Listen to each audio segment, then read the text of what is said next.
पिता, पुत्र और पवित्र आत्मा के नाम पर आमीन।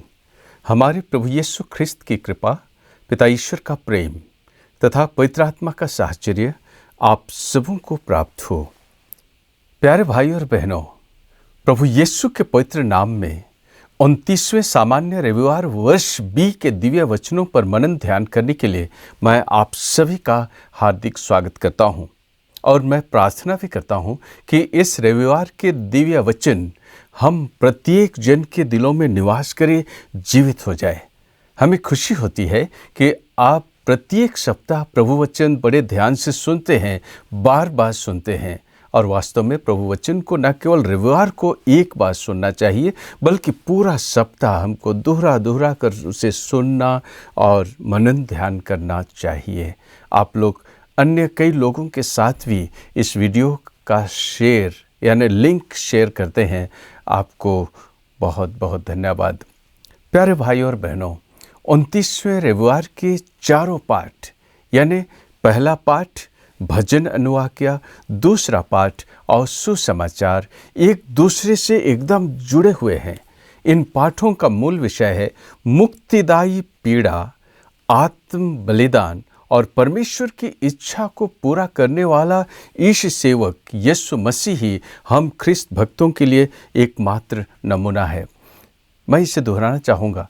मुक्तिदायी पीड़ा सहना, आत्म बलिदान करना और परमेश्वर की इच्छा को पूरा करने वाला ईश सेवक प्रभु यीशु ही आप और मेरे लिए एकमात्र नमूना है।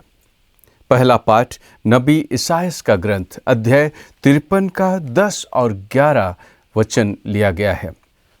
पहले पाठ के द्वारा नबी इसायास एक ऐसे व्यक्ति ईश सेवक को हमारे सामने प्रस्तुत करते हैं जो अपने लिए नहीं बल्कि दूसरों के उद्धार के लिए पीड़ा सहता है। यह सेवक का आत्म बलिदान हमें याद दिलाता है कि सच्ची सेवा के लिए बलिदान और पीड़ा आवश्यक है। यह रास्ता आसान नहीं है, लेकिन दूसरों के लिए जीवन लाता है, उद्धार का कारण बनता है। यह पाठ हमें यह सोचने के लिए भी विवश कर रहा है, आह्वान दे रहा है कि हम कैसे अपने जीवन में सेवा और बलिदान के माध्यम से परमेश्वर के अनुग्रह और कृपा के साधन बन सकते हैं। भाई और बहनों, दूसरा पाठ इब्रानियों के नाम संत पौलुस की चिट्ठी अध्याय 4 का 14 से 16 तक लिया गया है। इसमें यीशु मसीह को हमारे प्रधान याजक के रूप में प्रस्तुत किया गया है, जो हमारी कमजोरियों को समझता है और हमारे साथ सहानुभूति रखता है। यह पाठ हमें आश्वासन दे रहा है कि हम मसीह यीशु के माध्यम से परमेश्वर की कृपा और दया प्राप्त कर सकते हैं।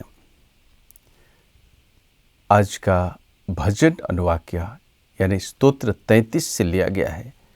इसमें भजनकार परमेश्वर की दया और प्रेम पर प्रकाश डालता है और हमें याद दिला रहा है कि हमारा उद्धार और आशा केवल परमेश्वर में है।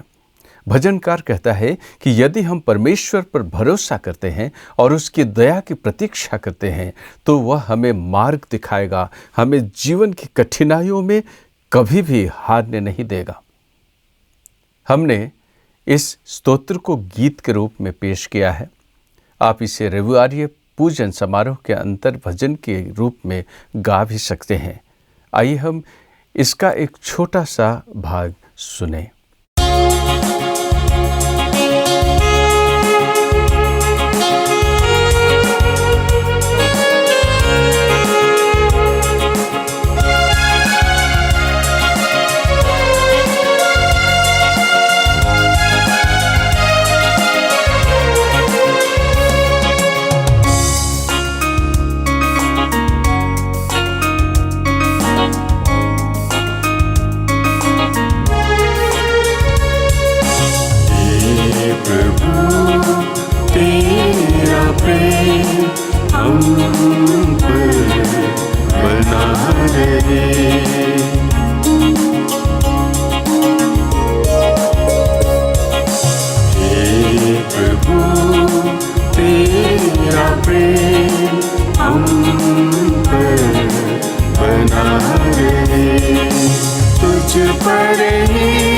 हमारा भरोसा है,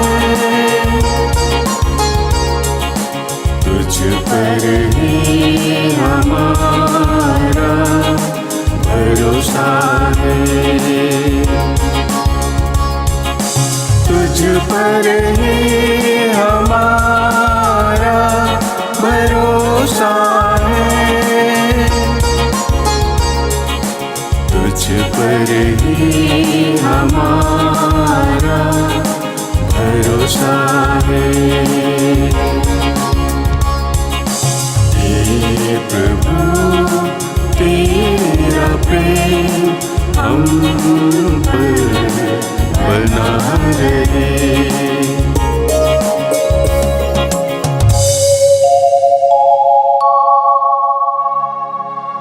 प्रभु की कृपा दृष्टि अपने भक्तों पर बनी रहती है, उन पर जो उसके प्रेम पर यह भरोसा रखते हैं कि वह उन्हें मृत्यु से बचाएगा और अकाल के समय उनका पोषण करेगा।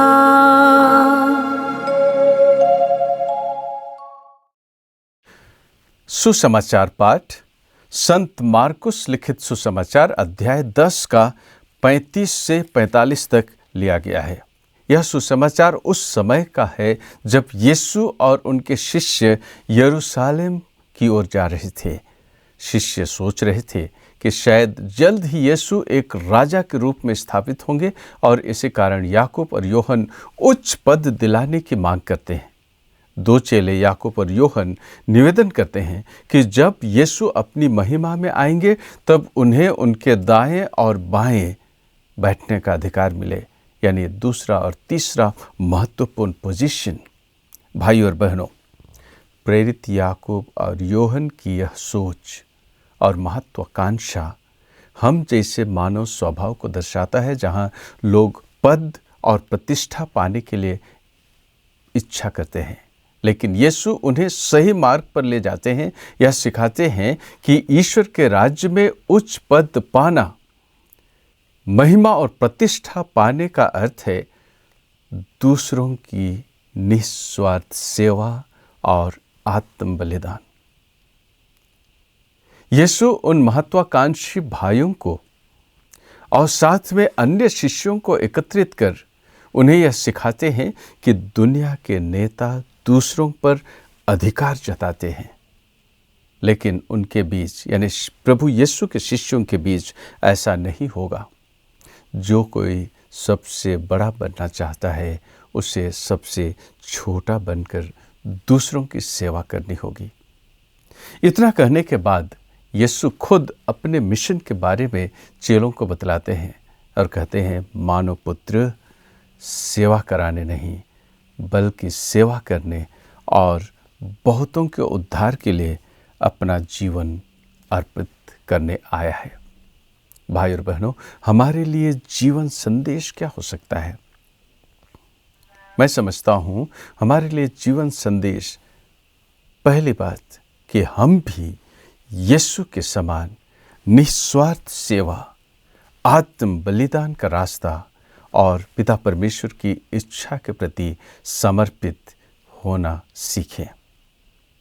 यीशु के समान निस्वार्थ सेवा और आत्म बलिदान का रास्ता अपनाने का अर्थ यह है कि हम अपने व्यक्तिगत स्वार्थों और इच्छाओं को त्याग कर दूसरों की भलाई के लिए कार्य करें। ईश्वर की इच्छा के अनुसार जीने के लिए तैयार रहें, चाहे हमें कितना भी कष्ट या बलिदान क्यों ना करना पड़े। इसका तात्पर्य है कि हमें अपने जीवन में यीशु मसीह के आदर्शों पर चलना होगा, जिन्होंने दूसरों की सेवा में अपना जीवन समर्पित कर दिया और मानव मुक्ति के लिए क्रूस पर अपने आप को बलिदान कर दिया। निस्वार्थ सेवा का यह भी अर्थ है कि यीशु ने अपने जीवन में सबसे बड़ी प्राथमिकता दूसरों की सेवा को दी, विशेष रूप से समाज के सबसे गरीब, पीड़ित और उपेक्षित लोगों की सेवा। उन्होंने कभी अपने लिए कुछ नहीं मांगा, बल्कि हमेशा दूसरों की भलाई और ईश्वर के राज्य के लिए कार्य किया। निस्वार्थ सेवा का मतलब है कि हम अपने आसपास के लोगों की आवश्यकताओं को देखें, समझें, उनकी मदद करें और बिना किसी व्यक्तिगत लाभ की अभिलाषा किए, जैसे कि यीशु स्वयं प्रभु और गुरु होकर भी अपने शिष्यों के पैर धोकर खुद को दास के रूप में प्रस्तुत किया और अपने शिष्यों के लिए एक उत्तम उदाहरण पेश किया। आत्म बलिदान का अर्थ यीशु का पूरा जीवन और विशेष रूप से उनका क्रूस पर बलिदान आत्म बलिदान का सबसे बड़ा प्रमाण है। जैसे कि गेतसेमानी बाग में प्रभु यीशु ने प्रार्थना करते हुए कहा, हे पिता, यदि यह संभव हो तो यह कटोरा मुझसे दूर हो जाए, परंतु मेरी नहीं बल्कि तेरी इच्छा पूरी हो। लूकस अध्याय 22 का 42 वचन। यीशु मसीह ने अपने जीवन और मृत्यु के द्वारा यह दिखाया कि ईश्वर के राज्य में प्रवेश का मार्ग हमेशा सुख सुविधाओं से नहीं, बल्कि बलिदान, पीड़ा और आत्मसमर्पण से होकर गुजरना होता है। वैसे मैं प्रवचन के बीच में कोई कहानियां नहीं बतलाता हूं, लेकिन आज मुझे एक कहानी याद आ रही है जिसको मैंने कहीं पढ़ा था बहुत पहले। एक बार भगवान बुद्ध के पास एक महिला आई जिसका इकलौता बेटा अचानक बीमार होकर मर गया था। वह महिला अपने बेटे के निधन से गहरे दुख में और बार बार रोते हुए गौतम बुद्ध के पास अपने बेटे को जीवित करने के लिए प्रार्थना कर रही थी। गौतम बुद्ध ने उस महिला से कहा, मैं तुम्हारे बेटे को जीवित कर सकता हूं, पर तुम्हें पहले एक काम करना होगा। तुम गांव जाओ और किसी ऐसे व्यक्ति के घर से सरसों के दाने लेकर आओ जिसके घर में कभी कोई दुख या परेशानी ना आई हो। महिला को उम्मीद जगी और वह तुरंत गांव की ओर निकल पड़ी। वह एक एक करके सभी घरों का दरवाजा खटखटाने लगी और उनसे वही सवाल पूछने लगी, क्या आपके घर में कभी कोई दुख या तकलीफ नहीं आई? परंतु हर घर से उसे यही उत्तर मिला कि जीवन में किसी न किसी रूप में दुख का सामना सभी ने किया है। कोई किसी अपने को खो चुका था, किसी के जीवन में आर्थिक परेशानियां थी, तो कोई बीमारी या अन्य दुख झेल रहा था। दिन भर के प्रयास के बाद भी उसे एक भी ऐसा घर नहीं मिला जहां किसी ने दुख का सामना न किया हो। थका हारा वह महिला बुद्ध के पास वापस आई और बोली, हे भगवान, मैंने ऐसा कोई घर नहीं पाया जहां दुख न हो। सभी को किसी न किसी रूप में कष्ट सहना पड़ा है। बुद्ध मुस्कुराए और बोले, यह संसार दुख और कष्टों से भरा है। हर कोई किसी न किसी रूप में इनका सामना करता है। इस सच्चाई को स्वीकार कर तुम अपने दुख को समझ सकोगी और उसे पीछे छोड़कर आगे बढ़ सकोगी। ये तो एक कहानी थी, पर यीशु और माँ मरियम के जीवन को ही हम देखें, आत्म अवलोकन भी करें। दोनों ने अपने जीवन के मकसद को जाना और अपने जीवन को ईश्वर की इच्छा जानकर पूर्ण रूप से समर्पित होकर जिया। इसका नतीजा यह हुआ कि यीशु पुनर्जीवित होकर पिता के दाहिने विराजमान है और माता मरियम स्वर्ग की रानी का मुकुट पाकर हम सबों की माँ बनी है। इस संदर्भ में यह संदेश 3 महत्वपूर्ण बातों को उजागर करता है। पीड़ा का सामना करना और उसे ईश्वर की इच्छा मानना। दूसरी बात, आत्म त्याग और बलिदान का मूल्य। यीशु का पूरा जीवन आत्म त्याग और बलिदान से भरा हुआ था। उन्होंने न केवल अपने व्यक्तिगत आराम और सुरक्षा को त्यागा, बल्कि अंत में मानव के उद्धार के लिए अपना संपूर्ण जीवन ही क्रूस पर अर्पित कर दिया। इसलिए प्रभु यीशु अपने चेलों को समझाते हुए कहते हैं, क्योंकि मानव पुत्र भी अपनी सेवा कराने नहीं बल्कि सेवा करने और बहुतों के उद्धार के लिए अपने प्राण देने आया है। तीसरी बात, पीड़ा और बलिदान से मिलने वाली वो विजय, वो जीत, वो पुरस्कार। यीशु के जीवन का सबसे बड़ा संदेश यह है कि पीड़ा और आत्म बलिदान का मार्ग अंततः हमें ईश्वर की महिमा और विजय की ओर ले जाता है। अंत में आज के पाठों को मैं एक छोटी सी कविता के रूप में विराम दूंगा। यदि पाना है प्रभु का अधिकार, जीना होगा मसीह का सतत प्यार। यीशु ने झेली जीवन की पीड़ा, पर समर्पण से ना टूटा उनका धीरज कड़ा। कठिनाइयां आए हर एक राह में, मानो उन्हें प्रभु की चाह में।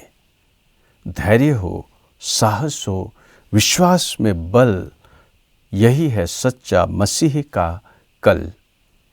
यीशु न हटे कभी कठिनाई से, सच्चाई, प्रेम, न्याय के तराजू से।